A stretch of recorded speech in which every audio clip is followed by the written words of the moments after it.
I was always aware of being an artist, and at 8 years old, I knew that absolutely I was going to do that for the rest of my life. I'm considered a painter. I've had shows in New York, LA, and Chicago as a painter. I also was always interested in shapes and forms flying in space. I would go along Michigan Boulevard in Chicago and watch any sheet of newspaper that would fly along, or find a crushed can and do drawings from them.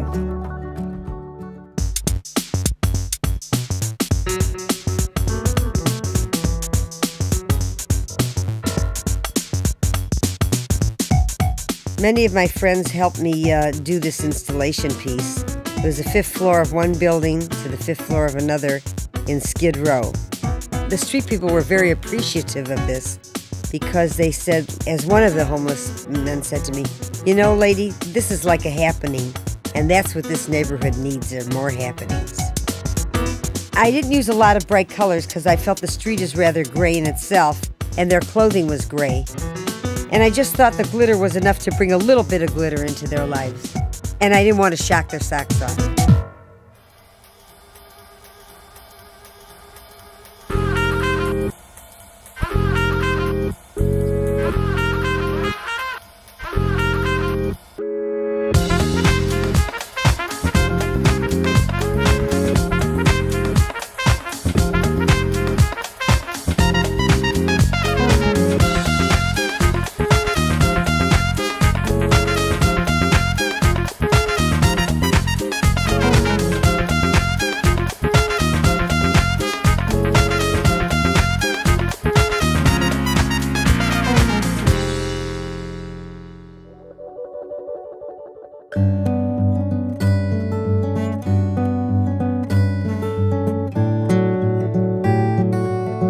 In 1995, I started doing a series of paintings that we're using in this exhibition, which they call Secret Gardens.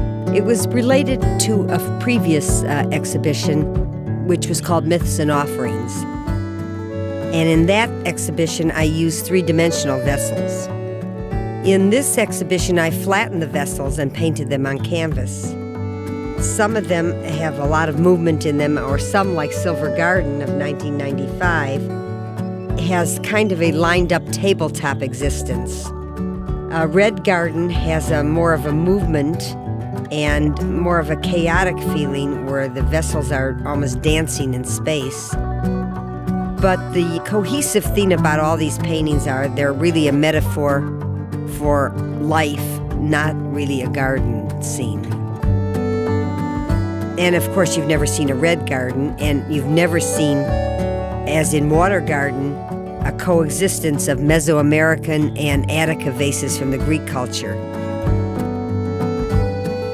In the painting Water Garden, it shows a building up of civilization. And it shows how the civilization started on the Greek vessel and goes on. So I have coexisting in the same picture many periods of art history that could, of course, not be at the same time.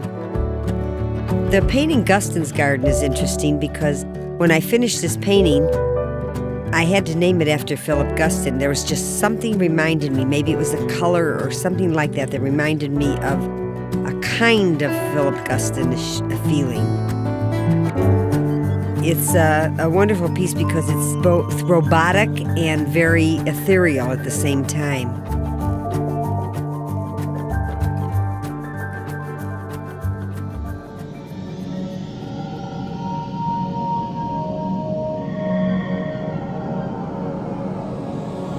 I like to portray a perception of urban tension, raw emotions, and harsh realities, tempered with gentle optimism and beauty, countering an American dream that has gone a bit astray.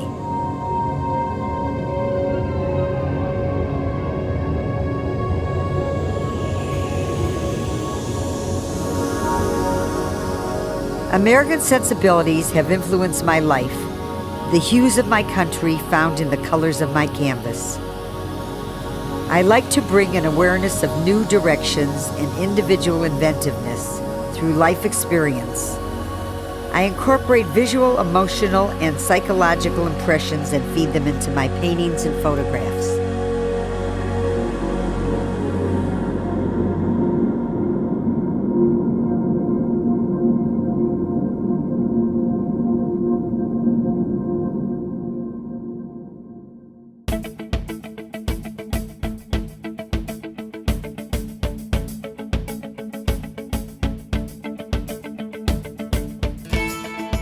I view my paintings as layers of life and layers of art history. I try to borrow from art history and pay back on the debt by providing a new visual language that hopefully has not been spoken before, or spoken in that particular way or in that visual language.